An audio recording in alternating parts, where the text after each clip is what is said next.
In this lesson, we are going to talk about how to graph equations of lines using intercepts. When I say intercepts, I don't just mean your y-intercept b, I'm talking about your x and your y-intercepts. Because remember, all I need for a line is I need 2 points. If I can have 2 points, I can anchor down my line and connect the 2 points to get my straight line. So if I have my x-intercept, which is a point on the x-axis, and I have my y-intercept, which is the point on the y-axis, I can connect them, and there you go, I'll have my line. So recall, what is an x and y-intercept?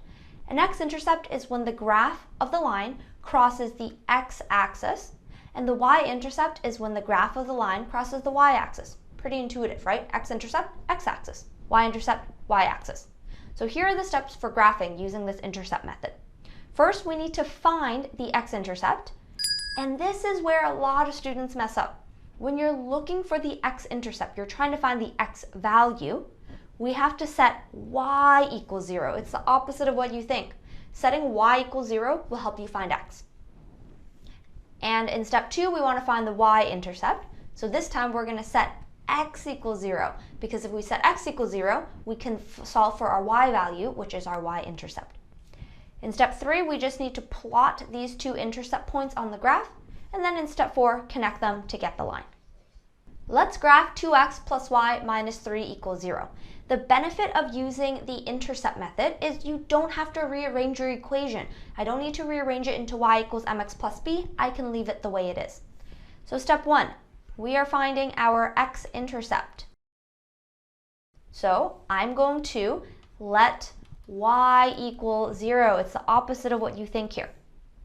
So in our equation, we have 2x, that stays the same.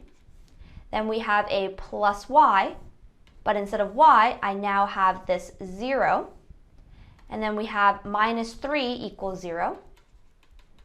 All right, notice that this is just an equation with the variable x. There's no more y. So we can go ahead and solve for x here. So what I'm going to do is move the negative 3 over first. So add 3 to both sides. We have 2x equals 3. Then we need to divide both sides by 2. These 2, they divide out and they become a 1. So essentially we're canceling them. And then we have x equals 3 halves. So that is the x-intercept. X equals 3 halves. Remember, this is a point. It's a point on the x-axis. All right, in step number 2, we want to find the y-intercept. And at this point, I'm going to pause the video. Think about what you're going to let equal 0 and then solve for your y-intercept. So hopefully you chose to let x equal 0 to find the y-intercept. And if you solve for y, you'll get y equals 3. Now that we have both intercepts, we can plot them on our graph. So I have my x-axis and my y-axis. I'm not going to put in my markings. I'm just going to estimate eyeball where these numbers will be. So x equals 3 halves. Well, 3 divided by 2 is 1.5. So that's going to be around our 1.5 mark. So my x-intercept is going to be right around here. My y-intercept is going to be at 3, so somewhere up here, let's say. And I'm going to have 3 right there. And in step number 4, we just need to connect these 2 points. So there you go. That is the graph of this line.